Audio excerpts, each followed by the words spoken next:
नमस्कार, news next में आपका स्वागत है। मैं हूं आपके साथ ओशन और आप देख रहे हैं दिन भर की बड़ी खबरों का बुलेटिन। तो चलिए करते हैं बुलेटिन की शुरुआत।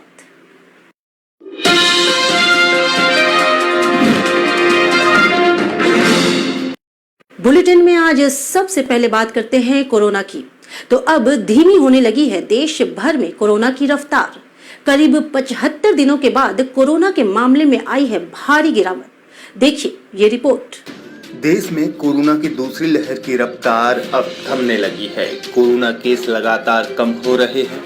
पिछले 75 दिन बाद देश में सबसे कम केस दर्ज किए गए हैं। वहीं मौत का आंकड़ा भी आज घटा है। केंद्रीय स्वास्थ्य मंत्रालय की ओर से मंगलवार सुबह जारी आंकड़ों के मुताबिक पिछले 24 घंटे में 60,471 नए मरीज सामने आए हैं, जो कि 75 दिन में सबसे कम है। वहीं इस दौरान 2,726 लोगों की कोरोना से जान गई है। नए मामलों के बाद देश में कोरोना का कुल आंकड़ा बढ़कर 2,95,70,881 पहुंच गया है। इसमें से अब तक 3,77,031 लोग कोरोना से जान गंवा चुके हैं। हालांकि राहत की बात यह है कि कोरोना से ठीक होने वाले मरीजों की संख्या भी लगातार बढ़ रही है। अब तक 2,82,80,472 लोग कोरोना से रिकवर हो चुके हैं। पिछले 24 घंटे में 1,17,525 लोगों ने कोरोना को मात दी है। पिछले कुछ हफ्तों से नए मामलों की तुलना में ठीक होने वाले मरीजों की संख्या ज़्यादा बनी हुई है, जिससे एक्टिव केस कम हो रहे हैं। देश में अब एक्टिव केस की संख्या घटकर 10 लाख के नीचे आ गई है। वहीं राज्यों की बात करें तो 6 राज्य आंध्र प्रदेश, तमिलनाडु, उड़ीसा, केरल, महाराष्ट्र और बंगाल से सबसे ज़्यादा मामले सामने आ रहे हैं। महाराष्ट्र में सोमवार को बीते 24 घंटे में 8,129 नए मामले सामने आए, जबकि इस दौरान 200 और मरीजों की मौत हो गई। इसके साथ ही राज्य में कोरोना का कुल आंकड़ा बढ़कर 59,17,000 को पार कर गया है। इसमें से अब तक कुल 1,12,696 लोगों की जान जा चुकी है। ओडिशा में सोमवार को पिछले 24 घंटे में कोरोना के 4,339 नए मामले सामने आए हैं। इसी के साथ कोरोना संक्रमण के कुल मामलों की संख्या बढ़कर 8,56,121 पहुंच गई है। महामारी से 4400 लोगों की मौत हो जाने से उड़ीसा में कुल मृतकों का आंकड़ा बढ़कर 3,346 पहुंच गया है। आंध्र प्रदेश में बीते दिन कोरोना वायरस संक्रमण के 4,549 नए मामले सामने आए, जिसके बाद राज्य में कुल मामलों की संख्या 18,14,393 पहुंच गई। पिछले 24 घंटे के दौरान यहाँ 59 मरीजों की मौत हुई, जिसके बाद मृतक संख्या बढ़कर 11,999 पहुंच गई। इसी तरह कर्नाटक में सोमवार को संक्रमण के 6,835 नए मामले मिले, जबकि इस दौरान 120 मरीजों की मौत हो गई। वहीं केरल में सोमवार को कोरोना के 7,719 नए मरीज सामने आए, जबकि 161 मरीजों की मौत दर्ज की गई। पश्चिम बंगाल में बीते दिन 3,519 नए मरीज रिपोर्ट किए गए, जबकि 78 और मरीजों की मौत हो गई। तमिलनाडु में सोमवार को कोविड-19 के 12,772 नए मामले मिले। इस दौरान 254 मरीजों ने कोरोना की वजह से दम तोड़ दिया, जिससे राज्य में संक्रमण के कुल मामले बढ़कर 23,66,000 के पार पहुंच गए हैं। इसमें से अभी तक 29,000 से ज़्यादा लोगों की मौत हो चुकी है। तेलंगाना में सोमवार को 1,511 नए मामले सामने आए।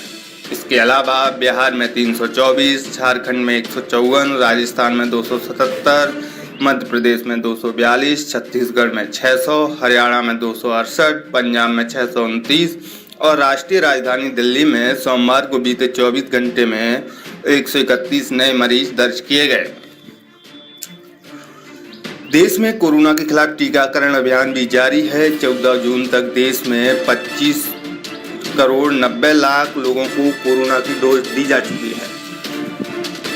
बीते दिन 39,27,154 डोज लगाए गए। कोरोना वैक्सीन की वजह से एक 68 साल के बुजुर्ग की मौत हो गई है। सरकार द्वारा गठित एक कमेटी ने इस बात का खुलासा किया है। देखिए पूरा मामला हमारे इस रिपोर्ट में। कोरोना महामारी की दूसरी लहर का कहर थम गया है, लेकिन अभी भी 60,000 से ज्यादा नए केस हर दिन आ रहे हैं।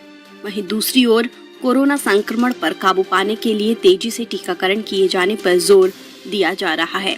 इस बीच पहली बार नेशनल AEFI कमेटी ने अपनी रिपोर्ट में माना है कि एक व्यक्ति की मौत कोरोना वैक्सीन की वजह से ही हुई थी। टीकाकरण की शुरुआत के बाद वैक्सीन के असर को लेकर ये 31 सीरियस मामले AEFI कमेटी के पास आए थे, जिनमें से 28 लोगों की मौत हुई है।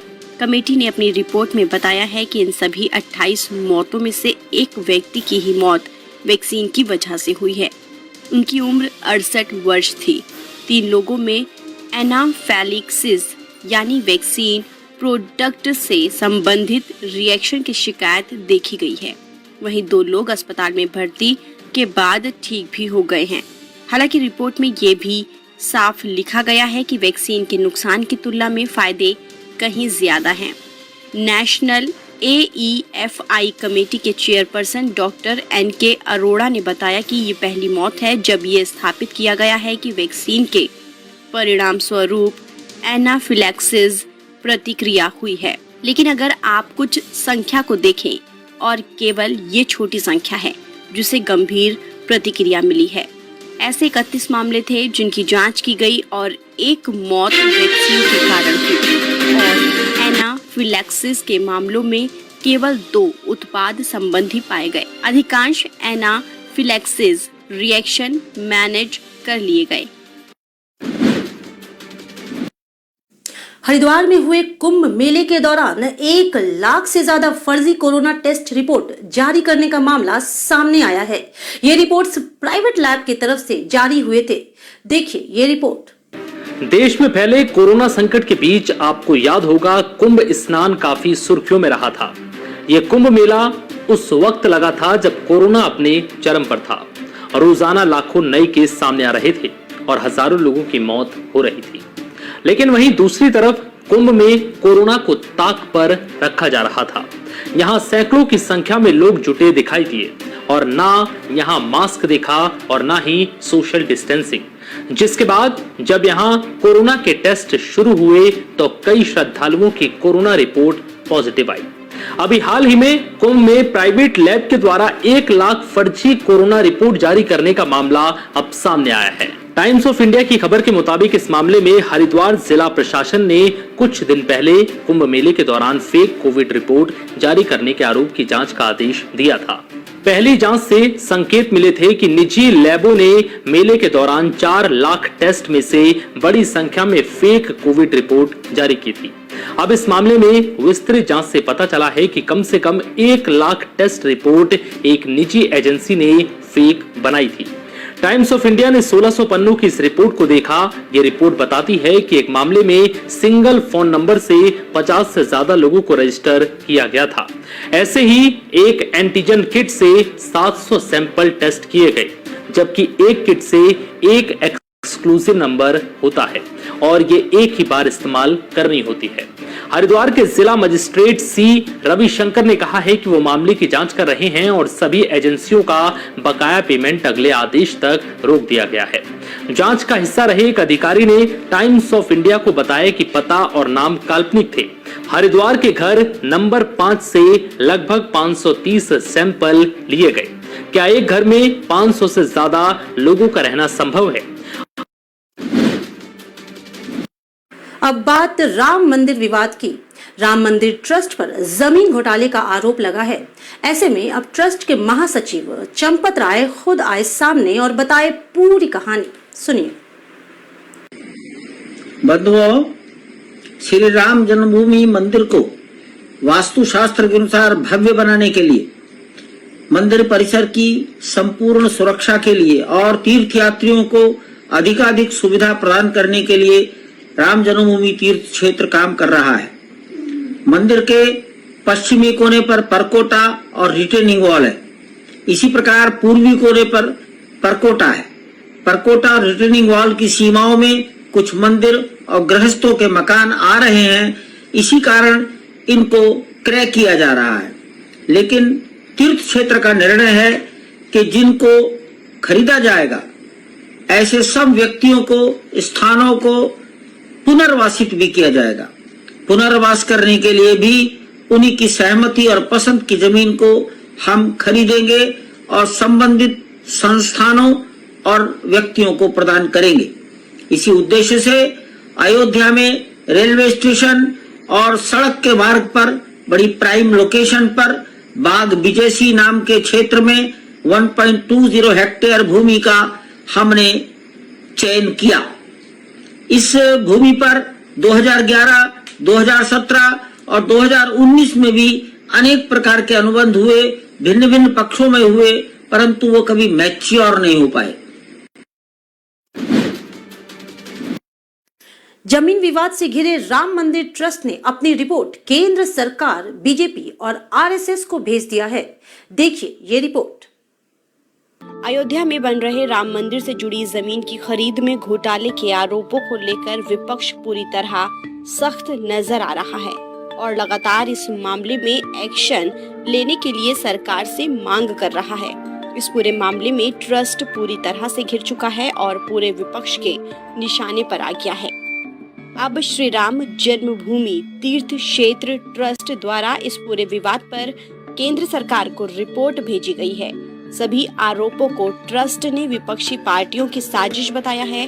ट्रस्ट की ओर से केंद्र सरकार के अलावा भारतीय जनता पार्टी, राष्ट्रीय स्वयंसेवक संघ को भी रिपोर्ट भेजी गई है, जिसमें जमीन खरीद के बारे में सभी जानकारी दी गई है और समझाया गया है कि कैसे दाम अलग अलग है।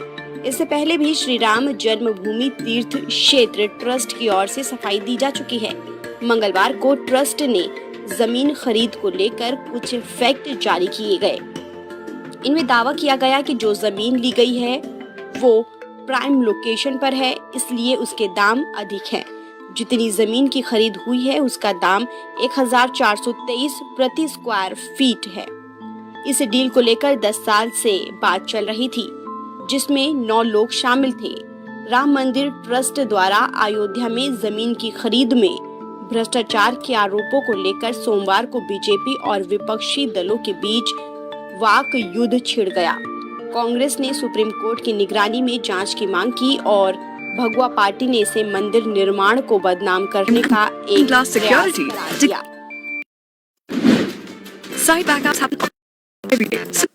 अयोध्या राम मंदिर जमीन विवाद को उत्तर प्रदेश के मुख्यमंत्री योगी आदित्यनाथ ने गंभीरता से लिया और अधिकारियों से रिपोर्ट तलब की है और इसकी जांच वो खुद कर रहे हैं। देखिए ये रिपोर्ट है। अयोध्या में राम मंदिर निर्माण से जुड़े एक जमीन सौदे में घोटाले के आरोप के बाद बवाल मचा हुआ है। श्री राम जन्मभूमि तीर्थ क्षेत्र ट्रस्ट पर आरोप है कि 2 करोड़ की जमीन को 18.5 करोड़ रुपए में खरीदा गया। जमीन विवाद को लेकर राजनीति गर्मा गई है। विपक्ष हमलावर हो गया है और सवाल पूछ रहा है कि कैसे 2 करोड़ की जमीन कुछ मिनटों में 18.5 करोड़ की हो गई। वहीं बीजेपी बचाव में आ गई है। इस पूरे विवाद के बीच उत्तर प्रदेश के मुख्यमंत्री योगी आदित्यनाथ ने जमीन सौदे से जुड़े दस्तावेजों की जांच की है। मीडिया रिपोर्ट्स के मुताबिक विवाद बढ़ता देख सीएम योगी ने सोमवार को अयोध्या के डीएम और कमिश्नर से पूरा ब्यौरा मांगा था। अधिकारियों ने उन्हें पूरी जानकारी दी, जमीन से जुड़े कागज दिखाए। बताया जाता है कि योगी आदित्यनाथ जानकारी से संतुष्ट हैं। वहीं डिप्टी सीएम केशव प्रसाद मौर्य ने आरोपों पर पलटवार करते हुए कहा है कि जिनके हाथ राम भक्तों के खून से रंगे हैं वो उपदेश ना दें। जांच के बाद जो लोग भी दोषी होंगे उन पर कार्रवाई की जाएगी। केशव मौर्य ने मंगलवार को जमीन विवाद को लेकर 3 ट्वीट किए और घोटाले का आरोप लगाने वाले को रामद्रोही बताया। उन्होंने ट्वीट कर कहा कि राम लला का भव्य मंदिर निर्माण रामद्रोहियों को बर्दाश्त नहीं हो रहा। अगले ट्वीट में उन्होंने लिखा कि राम भक्तों को रामद्रोही उपदेश ना दें। इससे पहले सोमवार को केशव मौर्य ने कहा था कि अगर आरोप साबित हुए तो दोषियों को बख्शा नहीं जाएगा। साथ ही उन्होंने ये भी कहा था कि जिनके हाथ राम भक्तों के खून से रंगे हैं उन्हें सलाह नहीं देनी चाहिए। दरअसल श्री राम जन्मभूमि तीर्थ क्षेत्र ट्रस्ट पर मंदिर निर्माण के लिए खरीदी गई जमीन के सौदे में घोटाले का आरोप लगा है। ये आरोप आम आदमी पार्टी सांसद संजय सिंह और अयोध्या के पूर्व विधायक और समाजवादी पार्टी के नेता पवन पांडे ने लगाया है। इनमें कहा गया है कि जमीन का सौदा पहले 2 करोड़ रुपए में तय हुआ, लेकिन इसे 18 करोड़ 50 लाख रुपए में खरीदा गया। वहीं ट्रस्ट की ओर से इन आरोपों को खारिज किया गया है। ट्रस्ट के महासचिव चंपत राय ने इन आरोपों को राजनीति से प्रेरित और गुमराह करने वाला बताया है। उनका कहना है कि जमीन की कीमत 1423 रुपए प्रति स्क्वायर फीट है, जो कि मार्केट रेट की तुलना में काफी कम है। सरकारी टैक्स का दुरुपयोग ना हो, इससे बचने के लिए हमने नेट बैंकिंग से पैसे का लेन देन किया। जमीन घोटाले के आरोप गलत हैं। उन्होंने आगे कहा कि जिन लोगों ने आरोप लगाए उन्होंने हमसे बात करने की जरूरत भी नहीं समझी। लोगों को इन आरोपों पर भरोसा नहीं करना चाहिए। जनता सहयोग करे ताकि समय पर मंदिर निर्माण पूरा हो सके। आम आदमी पार्टी सांसद संजय सिंह के घर के बाहर से जबरदस्ती नाम प्लेट हटाने का एक मामला सामने आया है। इसमें 2 लोगों को गिरफ्तार किया गया है। आम आदमी पार्टी के सांसद संजय सिंह के घर के बाहर लगी नेम प्लेट हटाने का प्रयास किया गया है। नई दिल्ली डीसीपी दीपक यादव ने बताया कि इस केस के संबंध में 2 लोगों को गिरफ्तार किया जा चुका है। हालांकि किसी को कोई शारीरिक चोट नहीं आई है। डीसीपी दीपक यादव ने बताया कि आगे की जांच की जा रही है और पता लगाया जा रहा है कि ऐसा क्यों किया गया। मैं इस वक्त अपने नॉर्थ एवेन्यू के आवास पर हूं और मेरा आवास महामहिम राष्ट्रपति जी के भवन के 100 मीटर की दूरी पर, और यहां पर अभी मेरे घर पे हमला हुआ है। मैं बहुत साफ तौर पे कहना चाहता हूं भारतीय जनता पार्टी की सरकार से और उनके गुंडों से, आप जितने चाहे हमले करवा लो और चाहे मेरी हत्या करवा लो, लेकिन मर्यादा पुरुषोत्तम भगवान श्री राम के नाम पर बनने वाले मंदिर में अगर चंदा चोरी करोगे तो एक नहीं 1000 बार बोलूंगा। ये 115 करोड़ हिंदुओं का अपमान है। ये करोड़ों उन राम भक्तों का अपमान है जिन्होंने अपना पेट काट के प्रभु श्री राम के भव्य मंदिर के निर्माण के लिए चंदा दिया है। और अगर उस चंदे में चोरी हो रही है तो बार बार उस सवाल को उठाऊंगा और चंदा चोरों को पकड़ के जेल में डालना चाहिए। ये कार्रवाई होनी चाहिए। वहीं घटना के बाद संजय सिंह ने आरोप लगाया है कि ये हमला अयोध्या में मंदिर के लिए जमीन का एक टुकड़ा अधिक मूल्य पर खरीदने में राम मंदिर ट्रस्ट से जुड़े एक कथित घोटाले के खिलाफ उनके रुख से जुड़ा है। आप नेता ने कहा कि मैं ऐसे हमलों से नहीं डरूंगा और मैं भगवान श्री राम के नाम पर किए जा रहे इस घोटाले को उजागर करना जारी रखूंगा। राम जन्मभूमि ट्रस्ट के घोटाले का मामला उठाया है। जब से मैंने चंदा चोरों को बेनकाब किया है, उसके बाद से लेके लगातार भारतीय जनता पार्टी के सारे नेता मेरे ऊपर हमला कराने के लिए प्रेरित कर रहे हैं। मैं उन भाजपा नेताओं को कहना चाहता हूं, मेरी चाहे हत्या करवा लो, चाहे 1000 हमले करवाओ, लेकिन चंदा चोरों को बेनकाब करके मानूंगा। चंदा चोरों को जेल भिजवा कर मानूंगा। 2 करोड़ की जमीन 5 मिनट में 18.5 करोड़ में क्यों खरीदी गई, ये सवाल बार बार उठाता रहूंगा। इन चंदा चोरों को जेल में भेजना चाहिए। आप मेरे ऊपर हमले करवा रहे हैं।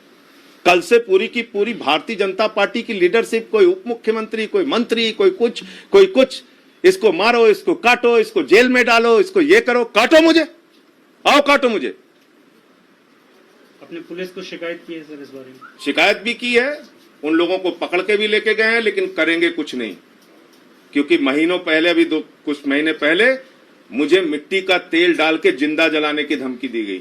14 मुकदमे आदित्यनाथ जी की सरकार ने उत्तर प्रदेश में मेरे खिलाफ किया। राष्ट्रद्रोह का मुकदमा किया, मेरी पार्टी का दफ्तर बंद करवा दिया, सब कुछ कर दिया। लेकिन फिर इसके बावजूद कह रहा हूं, प्रभु श्री राम के मंदिर के नाम पर जो करोड़ों का घोटाला किया है, उन चंदा चोरों को बेनकाब करूंगा। और उनको जेल भिजवा के मानूंगा। उपराष्ट्रपति जी को भी ये जानकारी देंगे आप? महामहिम उपराष्ट्रपति जी को भी मैं पहले जानकारी दे चुका हूं कई विषयों की, और इस पूरे मामले की भी जानकारी दूंगा। वो हमारे चेयरमैन है राज्यसभा के, मैं उनको भी जानकारी दूंगा। दिल्ली पुलिस ने कहा कि मंगलवार को कुछ लोगों द्वारा आप सांसद संजय सिंह के आवास पर लगी नेम प्लेट को हटाने का प्रयास किया गया। नई दिल्ली जिले के डीसीपी दीपक यादव ने बताया कि इस घटना के संबंध में 2 लोगों को हिरासत में लिया गया है। किसी को कोई शारीरिक चोट नहीं आई है। आगे की जांच जारी है। एलजेपी के अध्यक्ष पद से हटाए जाने के बाद चिराग पासवान ने बड़ा एक्शन लिया और एलजेपी के सभी 5 सांसदों को पार्टी से निष्कासित कर दिया। चिराग पासवान को एलजेपी के अध्यक्ष पद से हटाए जाने के बाद बिहार की राजनीति एक बार फिर से गर्मा गई है। चाचा पशुपति कुमार पारस समर्थित नेताओं ने एलजेपी संविधान का हवाला देते हुए चिराग को राष्ट्रीय अध्यक्ष के पद से हटाया है। तो वहीं चिराग पासवान ने पार्टी की राष्ट्रीय कार्यकारिणी की बैठक बुलाकर 5 सांसदों को निलंबित कर दिया। बैठक से पहले पटना में चिराग के समर्थकों ने चाचा पशुपति कुमार पारस के खिलाफ नारेबाजी और हंगामा किया। समर्थकों ने पशुपति पारस समेत सभी 5 सांसदों और नीतीश कुमार की तस्वीरें भी जलाई। चिराग पासवान के हटते ही एलजेपी में किसकी चलेगी, ये सवाल अब तक सवाल ही बना हुआ है। हालांकि चिराग की जगह फिलहाल सूरज भान को कार्यकारी अध्यक्ष बनाया गया है। सूरज भान पार्टी के नए अध्यक्ष के रूप में चुनाव की प्रक्रिया संपन्न कराएंगे। बता दें कि अपने ही चाचा से मिली इस बगावत के बाद चिराग पासवान ने उन्हें मनाने की कई कोशिश की थी, लेकिन सफल नहीं हुए।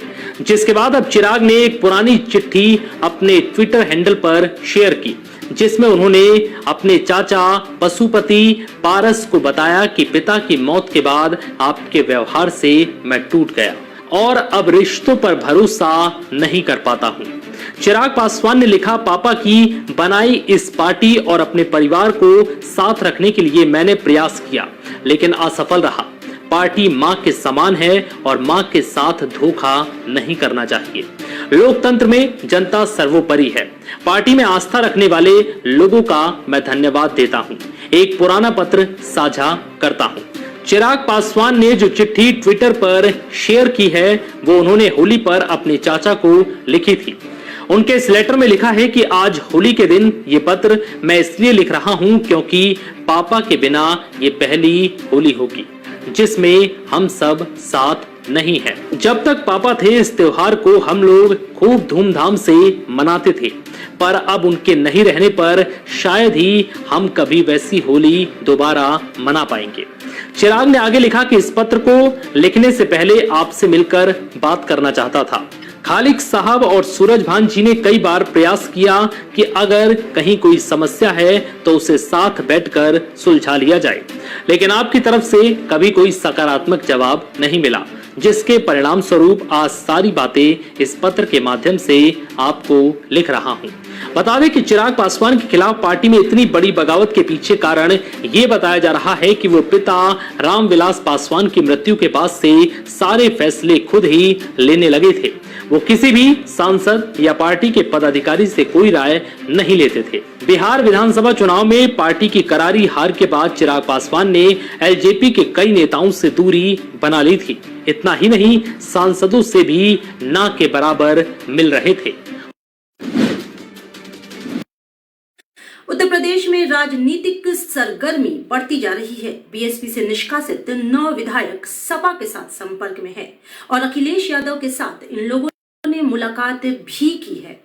देश में कोरोना की रफ्तार भले ही कम होने लगी हो, लेकिन कई राज्यों में राजनीतिक पारा चढ़ता ही जा रहा है।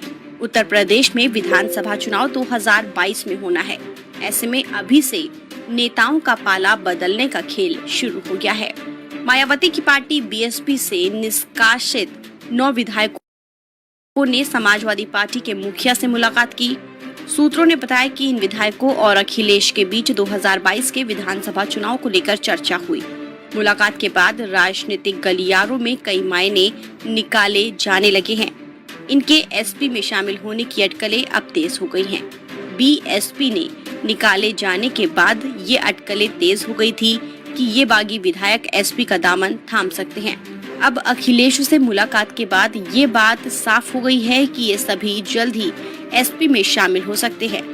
मायावती के विधायकों के एसपी में शामिल होने से पार्टी को विधानसभा चुनाव में काफी फायदा हो सकता है।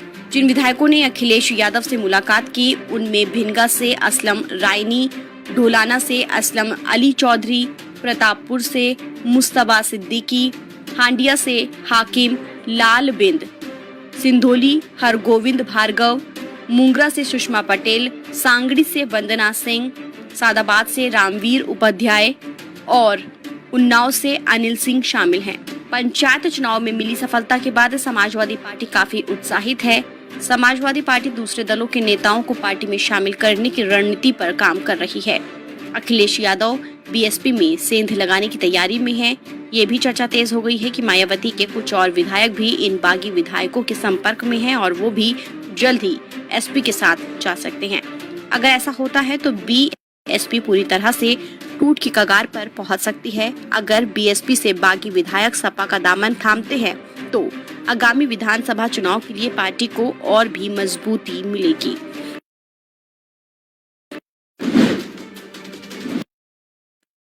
उत्तर प्रदेश के प्रतापगढ़ में टीवी पत्रकार सुलभ श्रीवास्तव की संदिग्ध मौत से राजनीति गर्मा गई है।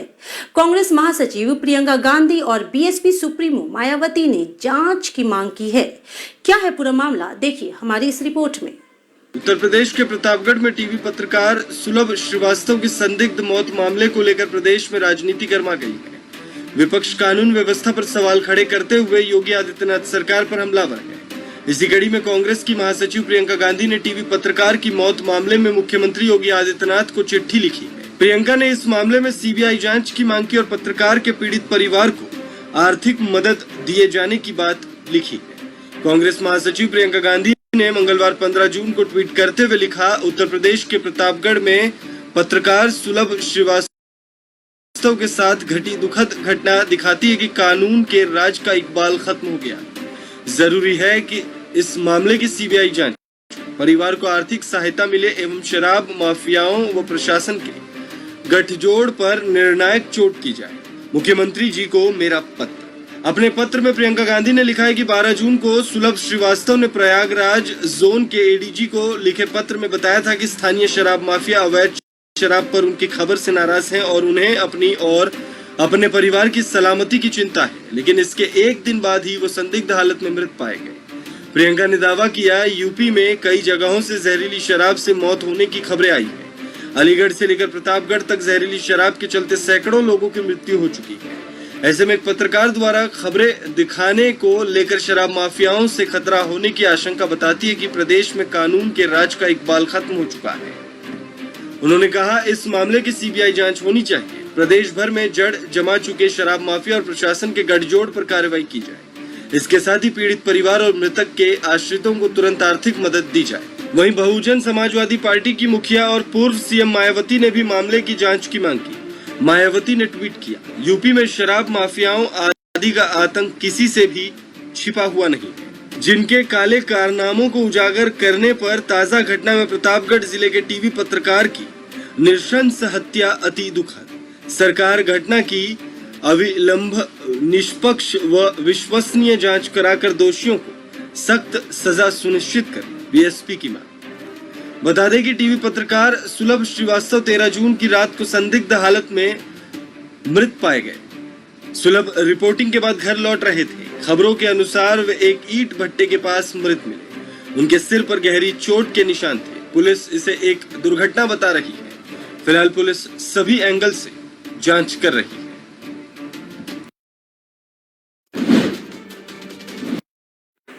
अब लोगों को जब कोरोना की वैक्सीन लगने लगी है तो कई जगह अब उसके सर्टिफिकेट को दिखाने की जरूरत पड़ने लगी है।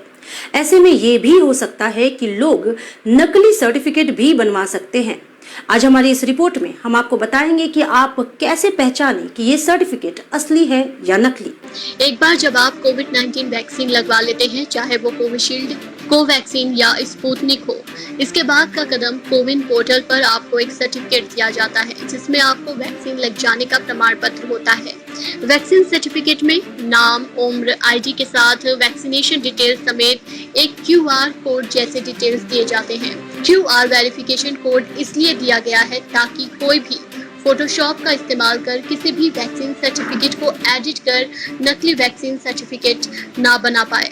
लिहाजा कोई भी इस QR कोड के साथ छेड़छाड़ नहीं कर सकता है और फर्जी सर्टिफिकेट तैयार नहीं कर सकता है।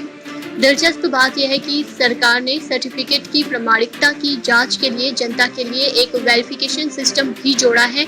इस सुविधा की बदौलत बिजनेस, ऑफिसेज और अन्य पब्लिक प्लेस पर यह आसानी से पता लगाया जा सकता है कि किसी विजिटर ने टीका लगवाया है या नहीं।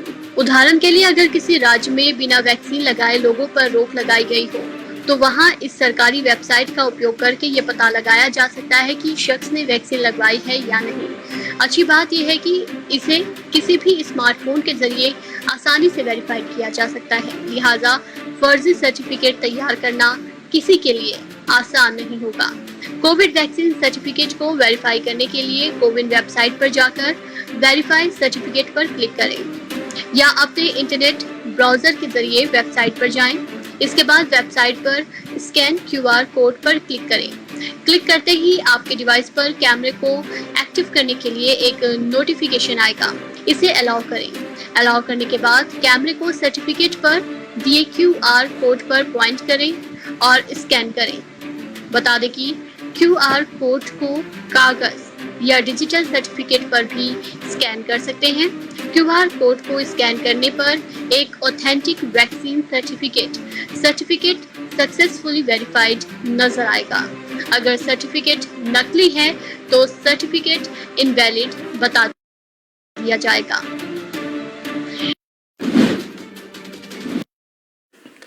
गलवान घाटी में भारतीय सेना और चीनी सेना के बीच हुए खूनी संघर्ष का 1 साल पूरा हो चुका है।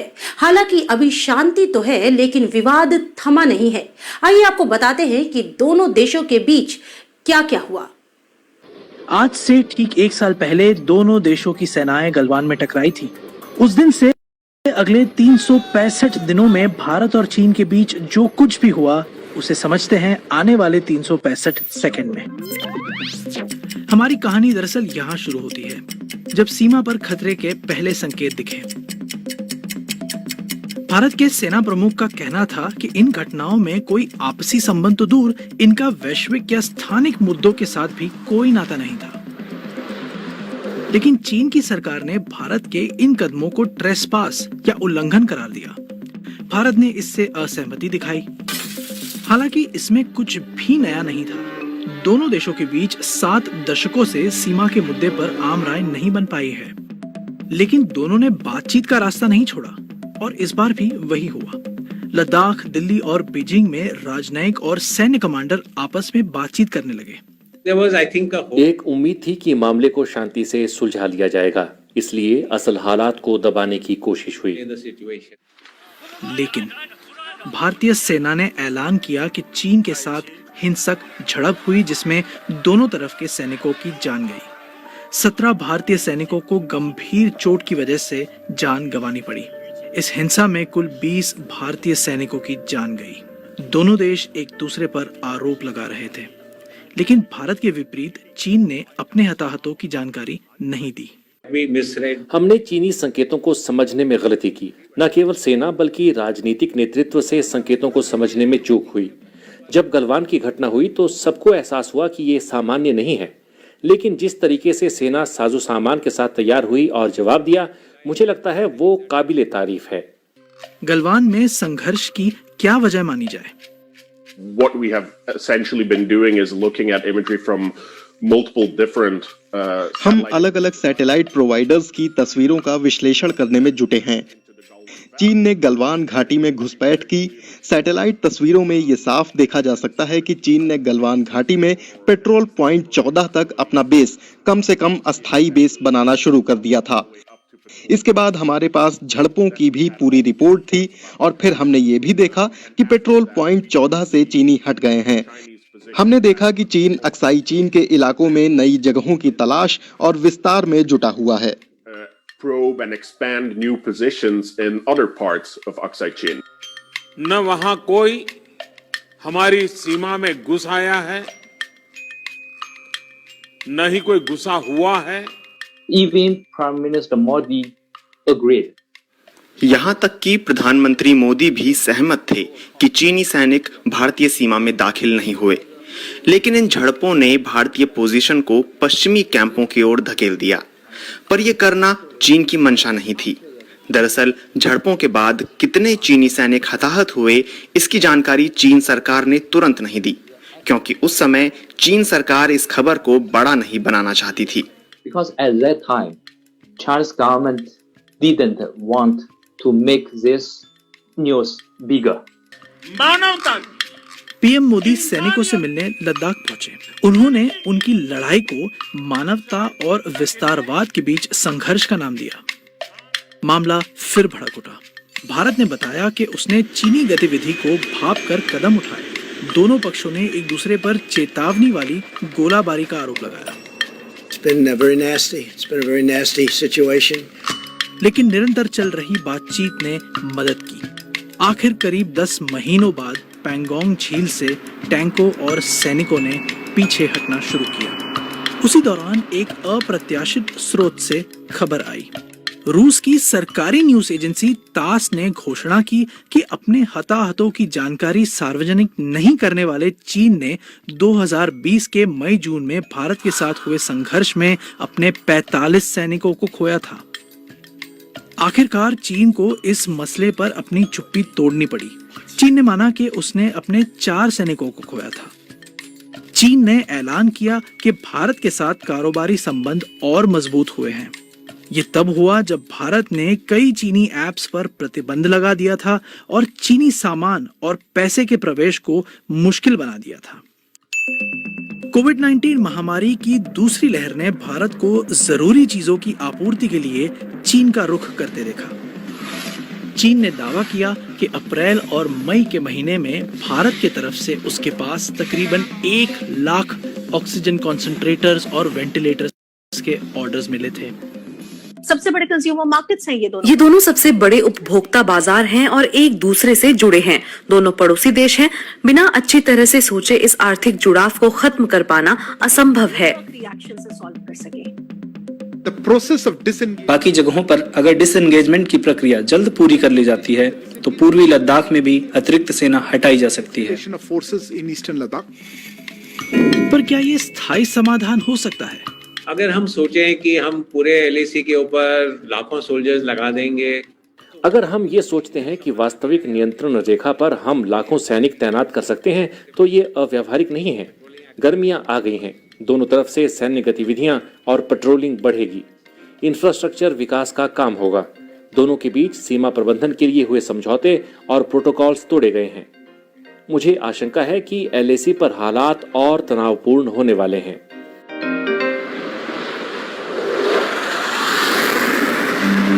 सीमा विवाद को सुलझाने में पीढ़ियां विफल रही हैं, पर क्या भविष्य में उम्मीद की कोई किरण है? आज के बुलेटिन में बस इतना ही। बने रहिए न्यूज नेक्स्ट के साथ और हमारे न्यूज वीडियोस को देखने के लिए हमारे YouTube चैनल को सब्सक्राइब करें, हमारे Facebook पेज को लाइक करें और हमें Instagram और Twitter पर फॉलो करें। नमस्कार।